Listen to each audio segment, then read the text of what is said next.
In Donald Trump's first term, he went to a NATO summit and briefly threatened to pull out of the defence alliance altogether.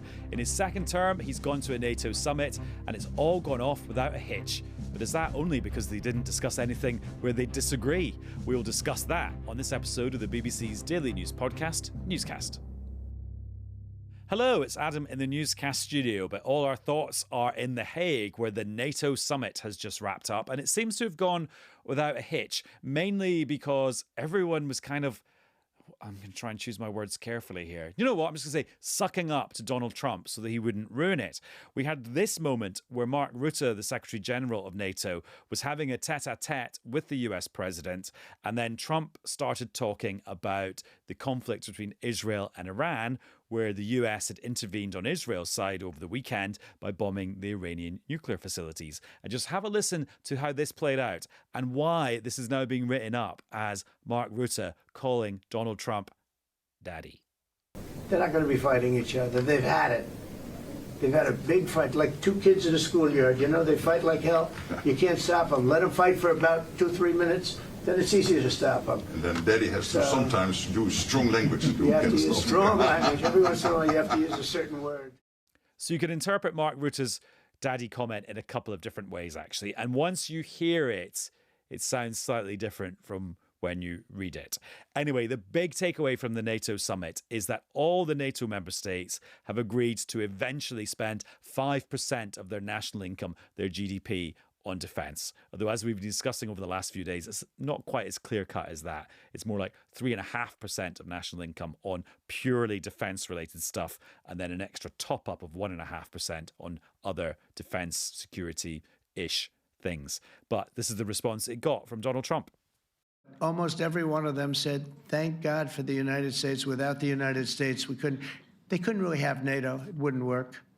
It wouldn't work. It will in the future because now they're paying much more money, but it wouldn't work. It was great.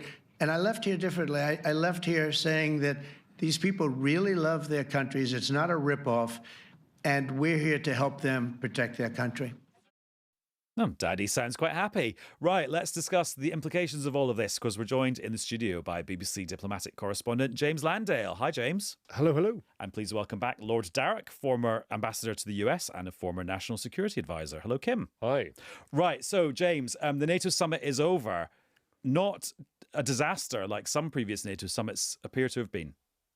Because that's exactly what it was designed to be. As short, as minimalistic as you possibly could have in terms of time. The actual communique at the end of it was as short as it possibly could be as well. The entire exercise was designed to keep Donald Trump on side, which they seem to have done with their promise to spend 5% of their NATO members' national wealth by 2030 on defence/national security. We can discuss what that might mean later. But so much so that somebody said earlier today that it was more the North Atlantic Trump Organization than treaty organization, because that's what it was designed to do. So the argument is, look, Mark Rutte, the Secretary General, very, very skillfully basically made sure that most of the NATO member states were signed up to the new cash. He did a lot of flattery to keep Donald Trump happy. And in return, the problem is they haven't really had a proper discussion about Russia and about Ukraine. They haven't really had a proper discussion about the Middle East and how they're going to deal with the fallout of the last, 14 days. So that's the critique, I think, that some might level at this summit. So, Kim, no proper discussion of some incredibly thorny issues, but a massive change in defence policy for the whole of Europe. Everything James said about the summit is absolutely right. And I mean, just to make the point, it is extraordinary that you now have to design a gathering of world leaders around the inclinations and sensitivities of one man. And to get it right, you have to basically make it as short as possible, keep away from any substance where he may disagree, and ensure that every other sentence is a compliment to him. So the whole event has to become a victory lap, and then you make it as short as possible, so he gets several laps around, but he has no opportunity to kind of fall off the track or anything like that. And this is extraordinary.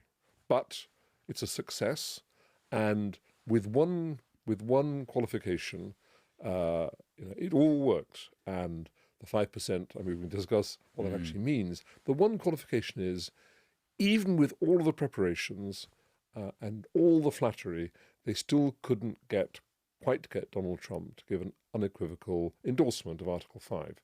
And you think to yourself, for goodness sake, I mean, everyone knows who's in the business knows that Article 5 is ambiguous, but for him to say, aha, it's so ambiguous, he wouldn't use a word like ambiguous. Yeah, let's just expand on that for people who aren't au fait with the whole treaty. So basically, Article 5, which lots of people say is, oh, if one of us is attacked, it means everyone's got to join in the defence. Actually, it's the right to ask for everyone to join in rather than an automatic guarantee. And everyone is committed to helping in some way, but it doesn't mean you have to send troops or start sending missiles across or whatever. So it is ambiguous.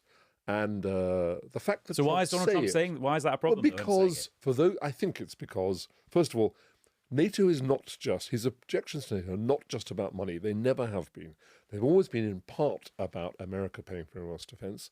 But the other part of it is, if you're an America first guy, and if you have these unilateralist tendencies, you think the whole NATO thing is a constraint on your freedom of action. And he would say in his first term to his White House staff, and they would leak it to us, that they'd explain what Article 5 meant to him. And he said, you're saying we'd have to go to war with Russia if they invaded Lithuania? That's insane. I'd never do that and this kind of thing. So it's not just about the money for him. And that's why he can't bring himself to say, even though everyone's now promised to spend 5%, 3.5 plus 1.5, that actually NATO is fine and I'm all in on it. Okay, James, let's talk about the money then. Everyone's sort of talking about it as if the books are being cooked here and it's not a real number. But actually, even if you take the lower number, which is 3.5%, that's still a lot more than most countries are paying now, which will be a big change to lots of countries, kind of the profile of their public spending, particularly in the UK.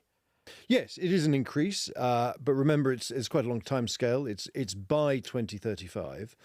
And I think the big question mark is, can Europe as a whole, the European side of NATO, gear up in terms of its industrial military capacity in time to spend that kind of money? Or are they, in the short term, actually going to have to basically buy American military goods off the shelf that's already there? Now, might that please Donald Trump? Absolutely. It might displease Keir Starmer, who, whenever he talks about defence spending, always emphasises the impact on jobs. It's good for the British economy. Good for the British economy. But the point is, there is a serious worry within the MOD and within Whitehall about whether or not they're going to actually have enough stuff on which to spend this money. Now, so there's a real capability question here. Secondly, there is a problem with the fact that to get to that number, you have to start now. And the problem is that this government is not going to start now because it's made it very clear it's not going to change anything until 2027. It's locked into that sort of. So as ever, there will be a sort of final rush. The problem is, if you talk to anybody in NATO, they will say, yes, there is this review in 2029. Most people think that's when they're going to have to up the number from 3.5% even further. Only the UK Treasury thinks there's a small possibility that the number might go down at that point. Right. So there's a sort of problem with that. Then there's a problem with that extra 1.5%, which we're now talking about sort of security-related issues, resilience. Now, that could mean substantive stuff, cyber security protection, resilience within our systems so that, if the Russians were to attack us through cyber, our transport system doesn't go down, our health system doesn't go down, all of which is absolutely bona fide stuff. But equally, the definition is so broad. Apparently, roads, some pipelines, all manner of stuff is going to be chucked into that pot across Europe. So it's a very, very broad definition, essentially allowing them today to come up with a big round number that says 5. Yeah, Kim, what's your take on this accusation that it's cooking the books? It's not real money. 2 points. First of all, there are still 9 countries, I think, that aren't even at 2%, let alone getting to 3.5. One of them is Luxembourg, though. So yeah, but there's also to Italy and Canada and Spain and Portugal. And you wonder if they'll be at 2% by 2035, let alone 3.5%. Second, James is right that the 1.5% add-on is it's as wide a definition as you can possibly have it. Nevertheless, I'm okay with that, because even if some of it does get spent on roads, we need to spend some money on roads. And if a bit of it gets spent on cybersecurity and security of our energy system, stopping the kind of chaos you saw in Spain when they had that big power cut, all this kind of stuff, that's still money well spent. So if a bit of it gets on that, that's fine by me. I think the fundamental problem, the fundamental question with all of this is, government can find this money if it wants to, but many governments across Europe, and I think ours in the UK as well, are finding it really difficult politically to go out there and make a fundamental argument to the people, to their voters, to their electors, saying, look, you have to think differently about defence. We are going to have to spend more on defence. That means we are going to have to spend less on schools and hospitals. Let's have that discussion. Because in a context in our country where, and across Europe where there are populist pressures and there are other discussions and a cost of living crisis, etc., that is a really difficult argument to be had. I don't see that many arguments being made in that direction yet. Kim, let's go into some of the issues that James said kind of went not necessarily undiscussed, but under-discussed at this summit. I mean, Volodymyr Zelensky was there. Yeah. Donald Trump said nice things about their meeting. Yeah. And actually, in Donald Trump's press conference, he acknowledged that peace in Ukraine was harder than he expected it to be, and that President Putin was one of the reasons it was harder. Yeah. I mean, is that proof that Donald Trump is kind of getting a bit more realistic and potentially a bit more helpful to the Ukrainians? Well, it would be good if it were the case, and certainly Zelensky has turned around their relationship since that notorious Oval Office meeting. But one of the other things Donald Trump said, unless I'm mistaken, is he said he was convinced that Putin very much wanted a peace deal too. Now, I'm not at all convinced Putin wants a peace deal. I think Putin thinks he's winning.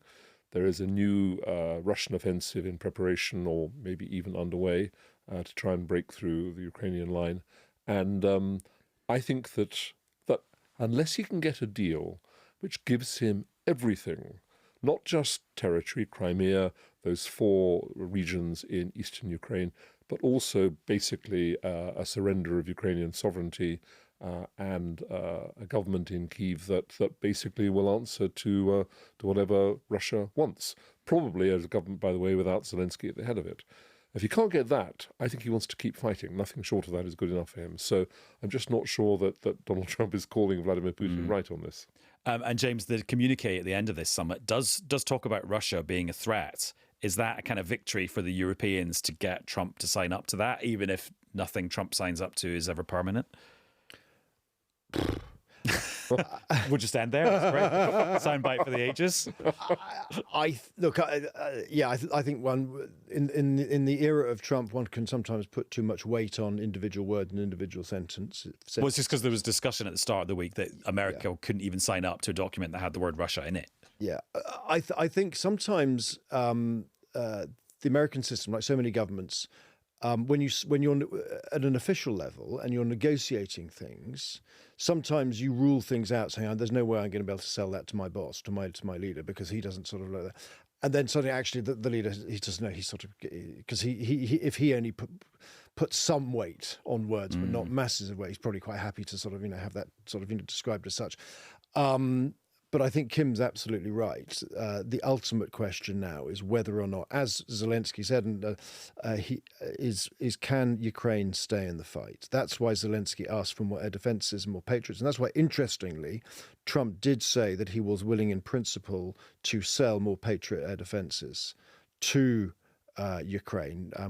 Which is hugely significant in terms of the defence of the major cities, and it's all about just keeping Ukraine in the fight. But I have to say, Zelensky was in the UK earlier this week, and sadly I couldn't go to, there was a session somewhere with him, but a colleague of mine did, and said that Zelensky was looking much more relaxed in person, in tone, in body language than he had for some time, I think.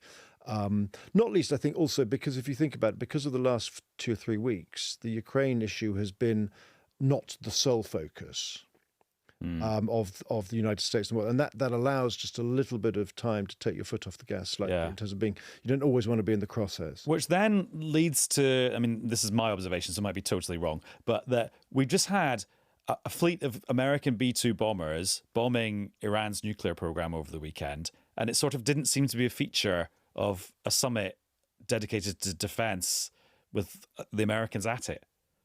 Well, it did by implication, because the one counterfactual to this argument about Trump being slightly lukewarm rhetorically about Article 5 and that kind of, the fact that he has demonstrated he is willing to use force to his own ends in certain circumstances curiously backs up Article 5, because it places in the mind of the potential aggressor, well, look, he might have said that he's not going to defend Lithuania. If it well, why does poor Lithuania always get to? Let's just choose. Let's choose. It's very close to Russia. Let's choose Estonia or Latvia, just for change. If he were to invade a Baltic state, the assumption was being, well, I don't know, he might not. Donald Trump has once again shown that he is actually prepared to use military force in the same way he did in Trump 1. We always forget, he dropped that, the mother of all bombs mob on Afghanistan. He took action against some Syrian targets that were, and so he is prepared to use an Iranian general. Exactly, he is prepared to use military force, and I think the fact that those B-2 bombers flew just would remind any potential aggressor that yes, he might be blow hot and cold, but he is prepared to use this force. And that sort of shores up Article 5 in a curious way. Kim, just a couple of kind of quasi-philosophical historical questions for you. Not like the Napoleonic Wars or anything like that. But when you were the National Security Advisor, did you feel you were giving advice to the Prime Minister that was based on a quite hollowed-out military machine? Because everyone's now saying, oh, well, we knew 10 years ago that the British military was hollowed out. That's why we've now got to spend loads more money on it. Did you feel that you were... I'll tell you when it came up. And that was whenever, and you'd be astonished how often this happened. You had Brits, I remember a couple who went on a riding holiday in Afghanistan. Can you believe that? Very, very bold. And they got captured by a group that might have been Taliban, actually weren't. They were just a band of brigands roaming the Afghan country. This does sound like the Napoleonic War. And we had to send in the SAS, which they did very successfully. But every time you went to the military over some sort of operation or some question, what can we do? Remember Obama ringing David Cameron up and saying, could we participate in some airstrikes? And us asking the military and all sorts of flurries about, well, we haven't got anything in the region, and it's going to take days and days, if not weeks, to get there. And then they'll come up with all this stuff about preparation and state of readiness and all the rest of it. And when you heard this, you realised that whatever, and the total numbers were better then than they are now, but whatever the total numbers were, whatever the theory about capability, actually, we were pretty stretched. Add to that, when I was in Washington, I would go into the Pentagon and they would do all the stuff which the American military always do about most valued allies and great people, and we fought with them and they're terrific and all the rest of it. But then they would say, once the conversation had gone on a bit, and they would say, but if you have an army of less than 100,000, you're not serious. And we're now down to 70,000. And our military experts, some of them will say, yes, but it's all about modern technology, it's all about drones, you've got all that kind of stuff. You've heard all that. Yeah. But I'm afraid at least some American generals are just number counters. And they would shake their head sadly and say, we don't think you're serious when you've cut numbers that much. And you would say this to people back in Whitehall, and the British military would sort of secretly agree with them, of course. And the politicians would say, they're out of date, these guys. But the perception over there in Washington was that we had run down well past the point of what they thought was credible and acceptable, and we had to get our act together. And this was in Obama's time, let alone under Trump. I'm pretty sure at least 2 out of those 3 stories you probably shouldn't have told us, but we're very, very glad you did. And then the other thing, and this is the kind of quite chilling thing, and this national security strategy came out yesterday, but it didn't get much attention because everything else was happening. And one of the things it said was, we have to be realistic that the threat to the UK homeland, in other words, an enemy attacking Britain, is more real now than it's ever been. What's your take on the state basically signing up to that? Yeah. I was what they're doing by putting this in their strategy. I was a bit surprised by that. But I tell you what I think lies behind it, which is, I know this because I've heard people in government now talking about this as a model. The Scandinavians, especially the Swedes and most of all the Finns, are very, very good at getting the whole population prepared for war. Yeah, they call it total defence. Exactly, and contributing somehow to, in some way or other, to an effort were Russia, which is a bit closer to them than it is to us, to invade. And of course, population participate willingly because Russia does feel very close. I'm just not sure that the Brits ever be persuaded to feel quite that way. It's different if it were Germany, but this is Russia. So I don't know. I can see why they're saying it, and we would like to at least to learn some of the lessons and processes that the Scandinavians, particularly the Finns, go through and bring them over here. But it's quite a stretch, especially with all the much more basic stuff that you have to do about getting our armed forces in better shape than they are at the moment. There's all in the Strategic Defence Review. I was giving a talk the other day, and we were discussing this exact issue. And I said to the audience, I said, how would you feel if some future British government said we need to rethink the way we have our armed forces and our reservists, and do we need to have some sort of mild conscription or something, some sort of mild national service, and potentially be able and willing to send our young men and women off to die to defend Warsaw? And there was an almost sharp intake of breath. And I said to them, That's what Article 5 is, isn't it? Well, yeah, I said to the audience, I said, look, in these countries that Kim mentioned, in Finland and Sweden and Poland and Baltic states, they are revising and revisiting their national service systems. They are thinking about total defence. They are the Finns are now withdrawing from the Ottawa Convention on the use of landmines. Right, the Finns. In other words, so they can put landmines on their border. So they can deploy landmines. Were always seen as something that was a moral evil, something that had despoiled so much of the world, so much of Asia, and Africa.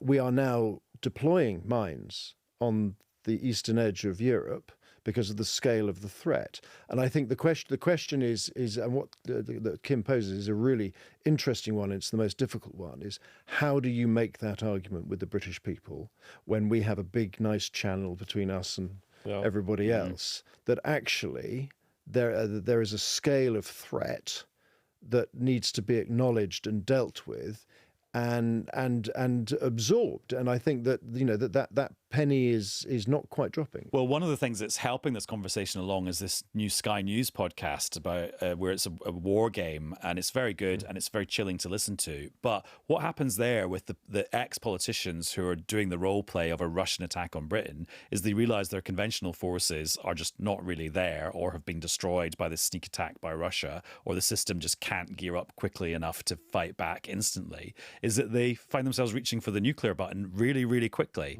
Kim, as somebody who has been in proximity to the metaphorical button, isn't it just the truth that actually maybe we would be escalating to that level really quickly because we don't have enough conventional forces to fight a conventional war? This is always the risk when there is an asymmetry between two opposing forces. The classic example globally is India and Pakistan, where the Indians have much, much bigger conventional forces, much better equipped, more modern, and better led, frankly. And the logic of that means that the suspicion has always been there that the Pakistanis, if you get into a proper war there, we get lots of clashes across the line of separation, but if you've got a proper war, the Pakistanis go nuclear a lot before the Indians do. And I think the same logic would actually apply to the UK if there was a Russian attack on the homeland. But on the other hand, I mean, what you're talking about here is, with Iran and Israel at the moment, they're just firing missiles at each other and drones, all that sort of stuff across. And the Israelis are now doing clever stuff with cyber to jam all the Iranian systems and all the rest of it. And the Russians could well do that kind of thing to us. But seaborne, airborne invasion, it just feels a bit of a stretch. Maybe it's just because British history have been invaded so seldom since the Normans in 1066. Well, it's like all war games, and you must have been involved in some of them. It's like so much of it rests on the assumptions of the scenario, and actually no scenario is actually going to play out exactly like that in real life. Kim, thank you very much. It's a pleasure. James, thanks to you too. Thanks very much. Well, before I had my conversation with Kim and James, I managed to grab a couple of minutes with Chris Mason, who I think was in a cupboard somewhere in the Netherlands. And he started off by talking about the British domestic angle on the NATO summit. And then we went into purely domestic politics because there's a big row brewing within the Labour Party about welfare. And we've managed to track down Chris Mason. Hello, Chris. Yes, hello, Adam, from the British Embassy in The Hague, where the sun's shining, and it's quite a splendid residence. Well, as many of them are. So we've just been Yeah. talking about how the NATO summit was a sort of Donald Trump management exercise. How has Keir Starmer been involved in that? Or maybe he didn't treat it like that. Maybe he treated it as an actual NATO summit. Well, I mean, I think it was a bit of both from his perspective. I mean, I think the reality, and we saw it at the G7 in the Rockies in Canada last week, that of course, in any of these kind of multilateral fora, as diplomats will call them, you have in President Trump someone who is not a great fan of these kind of things, and therefore there's an element of management, because his capacity to disrupt with even a single sentence, let alone leaving early as he did last week, or indeed anything else, is absolutely sort of news making and agenda setting. And we saw that on his way here with those remarks that were equivocal around Article 5, the idea within NATO that everyone is willing to defend everyone else if one person comes under attack, and he sort of moved away from that once he was here, to all of the arguments about funding and sort of long-term defence expenditure. I think from the Prime Minister's perspective, he's making the argument that he's made that uptick in defence spending in the next couple of years to 2.6% of national income, and then that promise around 5% with the element of that is made up of kind of resilience and security stuff, not front, straightforward kind of tanks and aeroplanes type defence spending. Is that he makes the argument. I mean, yes, of course, that is a response to the political climate of Donald Trump, but then also the climate of world affairs with Ukraine and the Middle East and all the rest of it. And I mean, there is some British defence news today, which is confirmation from the Defence Secretary that the UK is going to purchase these 12 new fighter jets, which can carry nuclear bombs. And actually, that's the first thing that was in the Strategic Defence Review from a couple of weeks ago coming to fruition. Although maybe it was put in the Strategic Defence Review because it was going to come to fruition quite quickly after it was published.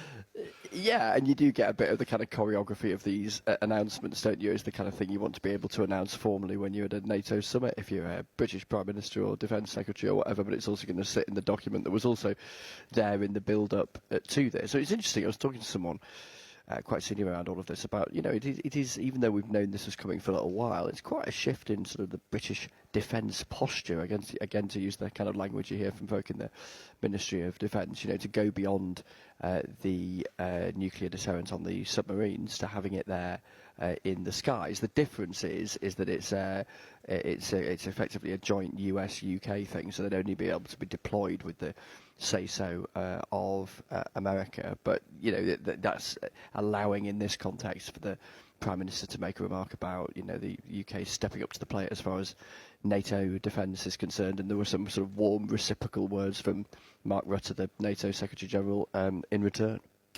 Chris, newscasters will wonder if there's a snooker match happening next to you and you're about to start commentating on it because you've got that sort of tone of voice. Or is it because you're hiding in a cupboard in a British residence? That is it's a little bit of self-awareness on my part, because we're in a little side room and there's other people sitting around with their laptops diligently working, and I feel like the gobby bloke on the train who's just annoying the hell out of everyone.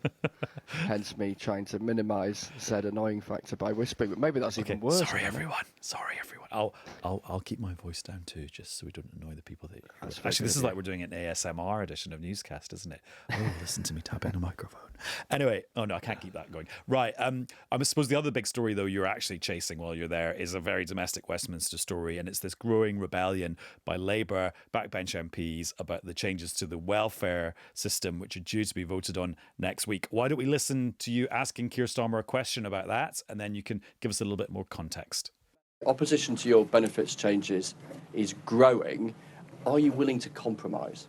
In relation to the welfare reforms, we have got to make the reforms to our system. It isn't working as it is. It doesn't work as it stands for people who desperately need help to get into work, or for people who need protection.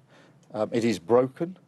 We were elected in to change that which is broken, and that's what we will do, and that's why we will press ahead with reforms. So that was one of those classic moments where you're on foreign soil dealing with matters of international security, and the question is about a vote in Westminster next week. First of all, what was your take on Keir Starmer's answer? Well, I should say I did ask him about NATO as well just before Sure, that, yes. but his answer was he's sticking to his position for now. So I thought I don't think he's likely to kind of publicly climb down and bin this entire thing while standing at a NATO summit in the Netherlands. But maybe, just maybe, there might be some language that suggests a softening of position or a willingness to listen to the would-be rebels, etc., etc.